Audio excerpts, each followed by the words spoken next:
Afternoon, cactus people. A bit of a storm going on today, so instead of looking around the cactus house, we're come indoors and we're going to be having a look at the inner sanctum, or the bit I'm using until I get around to building a potting shed. As you can see, I've got various things going on in here. It's a bit dull, so I'll put some lights on. I hope you can see all right. And I'll start over here. I thought this might be a bit tedious, so I'll put a few extra things in to brighten it up a little bit. Ignore this at the back. These aren't cacti at all. This is just the Wong Bok, which I believe is foreign for not quite the right sort of cabbage. I'll put them in there to keep them away from the slugs for now. But back to the cacti. Some of these you've seen before. These are ones I've just potted up, and I believe these bunny aeropunches, the micro daisies, cuttings that Dad sent me, which I hadn't really looked at them. I potted them up when he sent them, and they're starting to really pick up now, looking all right. So they're doing all right. And this tray here, or these two trays, these are Soca Rebutia rauschii cuttings. Some of them are died, some of them are looking a bit elongated and a bit dried out. They're not an easy one to get away, so I'm keeping my eye on these and trying to get them to go, but it's not an easy one to grow, hence the reason why they're so expensive when you do find them. But these, apart from this Lennon-housii here, these are all ones I won in the raffle. I do know who supplied them to the raffle, don't we, Roz? So I'm looking after those. I thought they were all red-headed Irishman type mammillarias, but there's one there that's just got white spines on it. There's no red in the middle, so it might have been a stray seedling. They all came in a clump, and I've separated them out and growing them on. See what they are. And various opuntias there. And these here are the mammillaria boccasanas that were mostly slug damaged. I saved the ones that I could do. They will eventually grow out where the slugs have had a go at them, so I've potted them up in here, and these will fill these pots out. In a few years they'll look fine. So the slugs circle round and round them, and then if they can get in between the spines, they will just eat the middles out. So I thought I'd give them a chance in here away from the slugs. And while we were at it, you probably saw a little while ago I did a video on the seed pods on the boccasanas, and a few days later I found this was covered in seed pods again, which I've picked off. I'll show you in a minute. And since I picked them off again, they've grown more. There's 1, 2, 3, 4, 5, 6, 7, 8, 9. There's probably about 10 more seed pods on there, and they've all shot up since I did the first video. So it must have been visited by quite a few hoverflies last year for that many to pop up. It's not usual to get that many. And while we're on it, I'll show you the seed pods on the I picked the other day. These are the ones from the first video, which I thought was a good amount of seed pods then.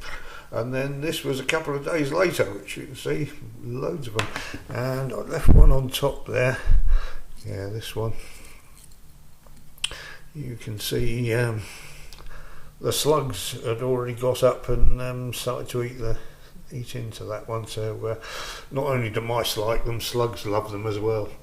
So I'll leave those to dry out for a bit before sowing them. There's a fine line between sowing them too soon and they don't come up at all, and leaving them until they've totally dried out. Here's some that I did last year.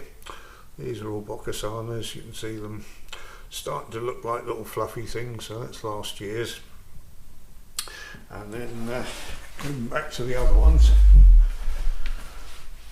following year we've got a tray here that was sewn up a couple of years ago, and I don't know why these are bigger than these. They were all sewn at the same time, but These might have been shading in the greenhouse, or this bit got a bit more water at one stage, not sure.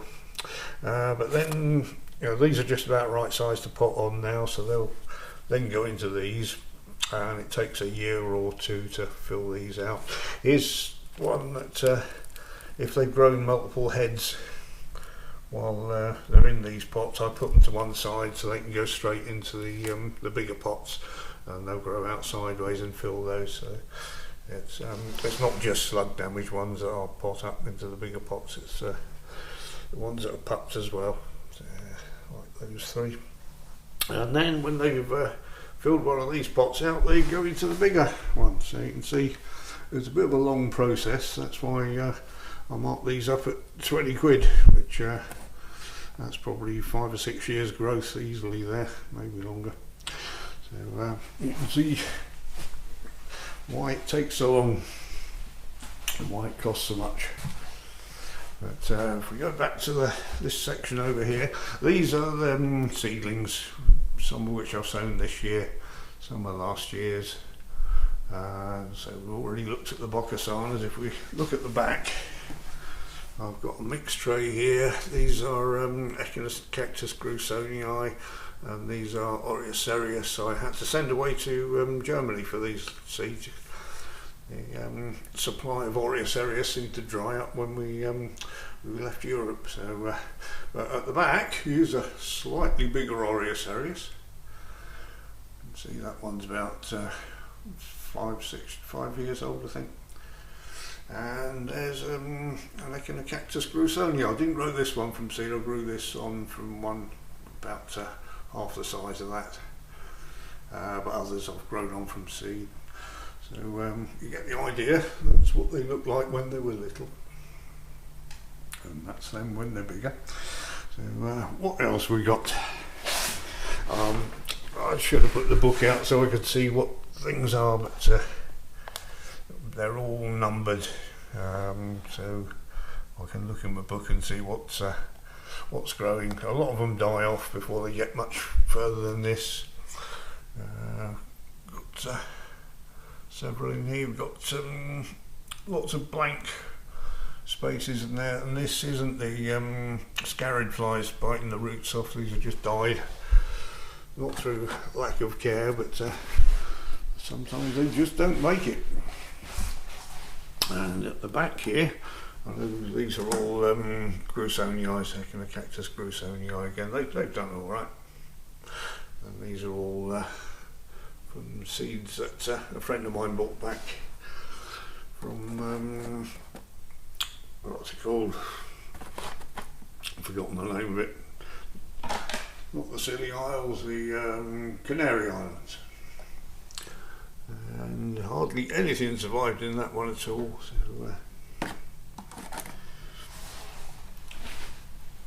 moving over this way, these are cuttings, which most of these I've done recently, so it's not worth taking them out to see what root growth there is, because there won't be a lot at the moment. But various smaller punches, slightly bigger punches, and then best eaters in there. I did have a little look in this tray just to show you.